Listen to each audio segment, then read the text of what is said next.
Hello, welcome back to the YouTube channel. I am Nick from Australia. Welcome back to the channel for another live stream on this beautiful Saturday night. I hope you guys are all doing extremely well. This is going to be the first of all 16 NRL clubs, best 1 through to 17 for the 2022 NRL season. So this is my opinion. This is what I would do if I was the head coach of all 16 NRL clubs. Tonight, we're going to start off with my team, the North Queensland Cowboys. So it's basically my best 1 through to 17 for each club. And if you guys are new to the channel already, make sure you guys go ahead and like this video.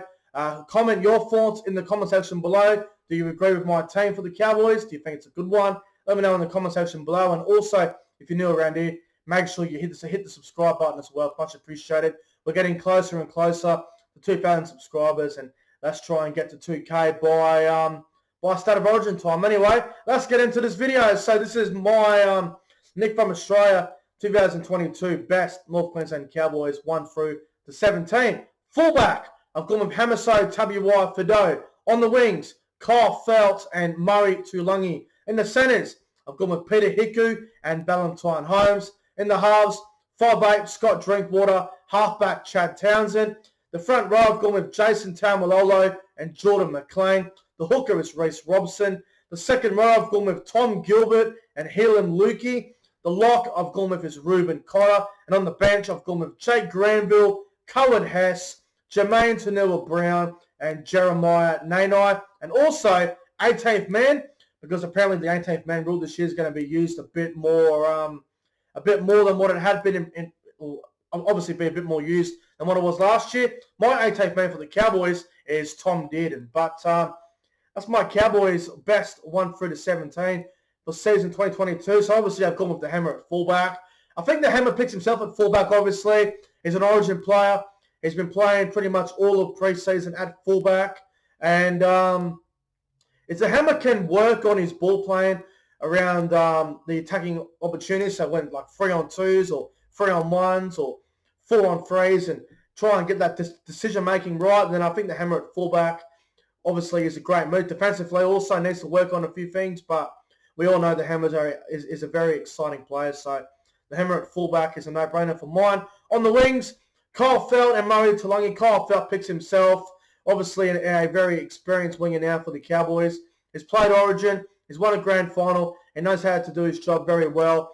It was a bit disappointing last year, Kyle Feldt, but it was very hard for him last year. He had a different centre pretty much every 2 or 3 weeks. So Kyle Feldt this year, expect nothing much from the same from Kyle Feldt. Probably just be the same player.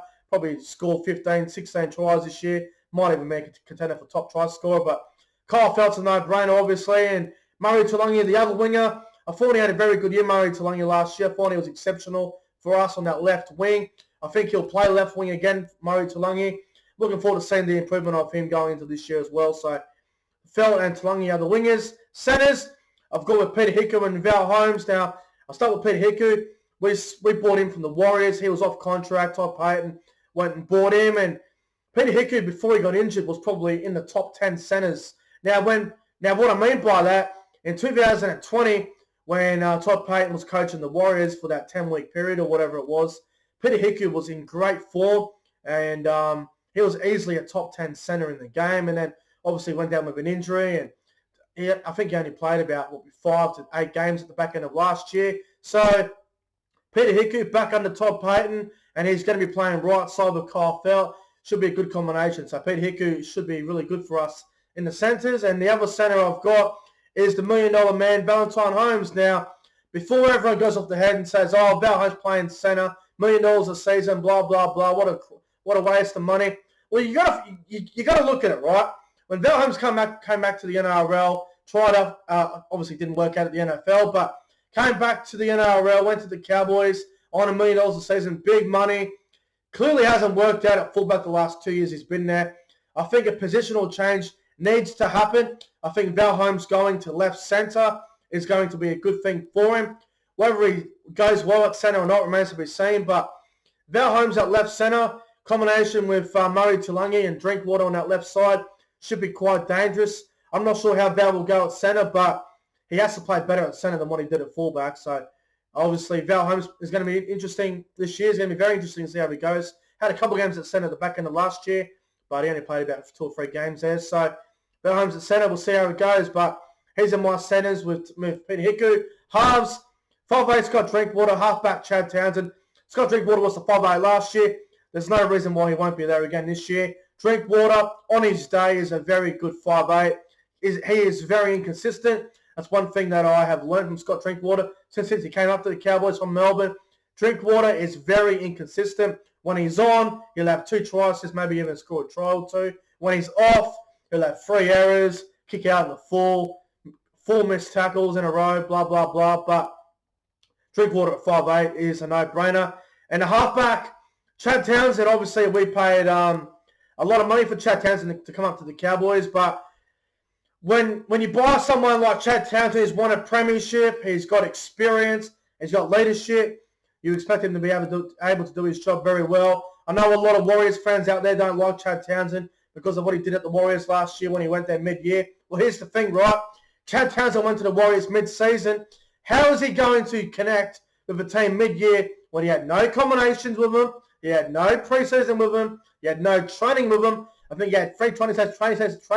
I think he had 3 training sessions with the Warriors, and then I'm pretty sure he was put straight into the side. So no combination with anyone. So I think Townsend and Drinkwater work. Drinkwater's that running 5'8", who will run the ball and do his thing. Townsend will be able to game manage the side and control the team off very well. So I think Drinkwater and Townsend is a very good combination. I think it will work very well for the Cowboys this year. The front row, Tamalo and Mclean. I think Tamalo going into the front row is the best thing for him in his career. Obviously, he just got his double vax, so he's all good to play now. I think Tamalo moving into the front row is frightening. I think it could be very scary. Tamalo could be a top 5 front rower by the end of this year. That's how good of a player Tamalo is. So Tamalo in the front row is a great move from the Cowboys. I'm really keen to see how they goes in the front row. Obviously, the other front row is Jordan McLean. Not very keen on Jordan McLean this year. It's his last year at the club, or he's off contract. Whether he stays or not remains to be seen. He'll have to take a huge pay cut if he wants to stay at the Cowboys. But McLean has a point to prove this year. If there's one year that Jordan McLean needs to have a big year, it's obviously this one. So I've got McLean in the front row with Tamalo. Hooker, Rhys Robson. Rhys Robson was robbed of winning the Cowboys Player of the Year last year. Robson was, in my opinion, without a doubt, the Cowboys' best player last year. He's a consistent hooker. And this might sound a bit biased, but in my opinion, Rhys Robson is the most underrated hooker in the game. He does all the things right, little things right. He is an out-and-out gun, and I don't think anyone at the Cowboys has any pressure on Robson from losing his hooker position. Robson's out hooker for the next 5-10 years, if he wants to be anyway. So Robson at hooker is a complete no-brainer as well. Now, the back row, Tom Gilbert and Helen Luki. Now, Tom Gilbert's a very interesting one.